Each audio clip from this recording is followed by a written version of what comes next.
ಭ್ರಷ್ಟಾಚಾರದ ಆರೋಪಗಳು ಕೂಡ ಮಾಡ್ತಾ ಇದ್ದಾರೆ. ಭ್ರಷ್ಟಾಚಾರದ ಆರೋಪಗಳು ಕೂಡ ಗೊತ್ತಿಲ್ಲ ನನಗೆ. ಅದು ನನ್ನ ಬಗ್ಗೆ ನಾನು ಯಾಕೆ ನೋಡಿ, without knowing the fact why should I comment? ಈಗ ನನ್ನ ವಿಷಯ ಬಗ್ಗೆ ನಮ್ಮ ಇಲಾಖೆಯ ವಿಷಯ ಪ್ರಸ್ತಾವ ಬಂದೆ 100% I take the responsibility and I will explain to them.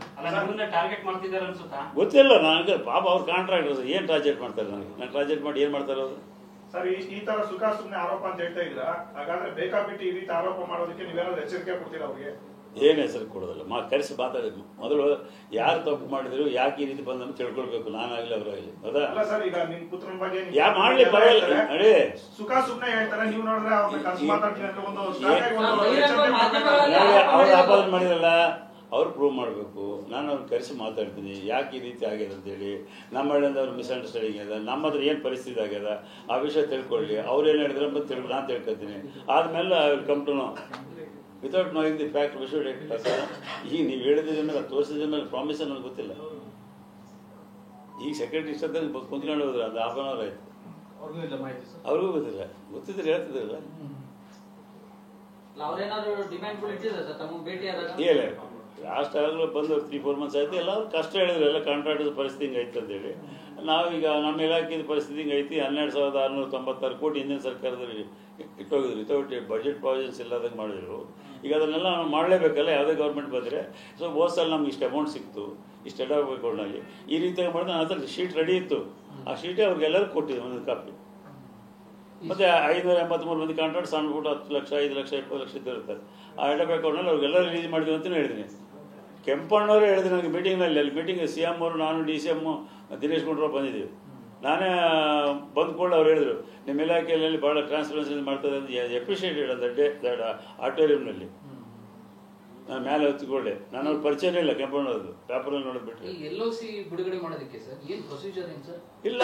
ಅವ್ರು ಈಗ ನಮ್ಮ ಇಲಾಖೆಯಲ್ಲಿ 4 ಎಡ ಫ್ಯಾಕ್ಟ್ರಿ, ಆನಕಟ್ಟುಗಳು, ಬ್ರಿಡ್ಜಸ್ಸು, ಅದರಂಗೆ ಚೆಕ್ ಡ್ಯಾಮ್ಸು, ಅದರಂಗೆ ಬೇರೆ ಬೇರೆ ರಿಪೇರ್ಸು, ಮೇಂಟೆನೆನ್ಸು. ಈ ಮೇಂಟೆನೆನ್ಸ್ಗೆ ಭಾಳಷ್ಟು ಡಿಮ್ಯಾಂಡ್ ಇರ್ತದೆ. ಎಲ್ಲ MLAಗಳು ಬರ್ತಾರೆ, ನಮ್ದು ಅದು ಸರಿಯಾಗಿಲ್ಲ, ಇದು ಸರಿಯಾಗಿ ಮೇಂಟೆನೆನ್ಸ್ ಬೇಕಂತ ಸಹಜವಾಗಿ ಬರೀತಾರಲ್ಲ. ನೀರು ಲೀಕ್ ಅದು ಇಲ್ಲಿ ಭಾಳಷ್ಟು ಕಡಿಮೆ ಬರ್ತದೆ ನಮಗೆ. ಅದು ನಾವೇನು ಮಾಡ್ಲಿಕ್ಕೆ ಆಗದೆ. ಎಷ್ಟು ಬಂದದ ಅಷ್ಟೇ ಅಮೌಂಟ್ ಕೊಡಬೇಕಾಗ್ತದೆ.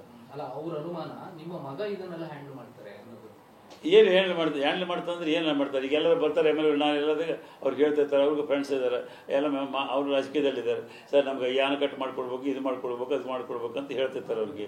ನಾನು ಸ್ವಲ್ಪ ಹಾರ್ಡಾಗಿ ಡೀಲ್ ಮಾಡ್ತೀನಿ ಎಲ್ಲರನ್ನು. ಇದ್ದಿದ್ದು ಅವ್ನು ಸ್ವಲ್ಪ ಸಮಜಾಯಿಸ್ತಾನೆ, ಕೊಂದಿರಿಸಿ. ಇಷ್ಟೇ ಡಿಫರೆನ್ಸ್. ಯಾವನ ಹತ್ರ ಅವನ ಲೈಫ್ ಮೇಲೆ ₹1 ಬಿಟ್ಟಿಲ್ಲ, ಎಲ್ಲರಿಗೂ ಗೊತ್ತಿದೆ. ಹಾಂ ಅವ್ರು ಹಂಗಾಗಿ ಅವರು ಯಾರೋ ಹೇಳಿದ್ರೆ ಏನೋ ಹೇಳದೇ ಇರ್ಬೇಕು. ಅವ್ರಿಗೇನೋ ಮಿಸ್ಅಂಡರ್ಸ್ಟ್ಯಾಂಡಿಂಗ್ ಸಮಜಾಯಿಷಿ ಮಾಡ್ತಾರೆ ಅಂತ ಹೇಳಿದ್ರೆ ನಿಮ್ಮ ಇಲಾಖೆಯಲ್ಲಿ ಪುತ್ರನ ಹಸ್ತಕ್ಷೇಪ ಇದೆ ಅಂತ ಆಯ್ತು.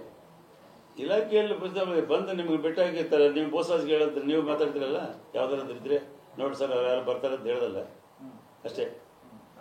ಹಸ್ತಕ್ಷೇಪ ಬಂದ್ರೆ ಅವ್ರು ಸೈನ್ ಮಾಡ್ತಾರೆ, ಇಲ್ಲದ್ರೆ ಇದು ಮಾಡೋಂತ ಇರ್ತಾರೆ, ಇದು ಮಾಡ್ಲಿಕ್ಕೆ ಆಗ್ತದೆ, ಅವ್ರಿಗೆ ಅಧಿಕಾರ ಇರ್ತದೆ. ಇಲ್ಲಿ ಬರ್ತಾರೆ, ನಾನು ಇರೋದಿಲ್ಲ, ಯಾರು ಆಯ್ತು ಅಂತಾರೆ, ಕುಂದಿಸ್ತಾರೆ, ಟೀ ಕುಡಿಸ್ತಾರೆ, ಆಯ್ತು ಮಾತಾಡಿ ಹೇಳ್ತಿದ್ದೆ, ತಂದೆ ತಿಳಿಸ್ತಾರೆ ಅಂತ ಹೇಳ್ತಾರೆ. ನಮ್ಮ ಗಮನ ತರಲಿಕ್ಕೆ ಬಟ್ ಡಿಸಿಷನ್ ಎಲ್ಲ ನಿಮ್ದೆ, ನಿರ್ಧಾರಗಳೆಲ್ಲ ನಿಮ್ದೆ ಅಂತ ಇಲಾಖೆಯಲ್ಲಿ ನಿರ್ಧಾರ ಎಲ್ಲ ನಿಮ್ದೆ 101%. ಯಾರು ಕೈ ಆಗಂಗಿಲ್ಲ ಇನ್ಕ್ಲೂಡಿಂಗ್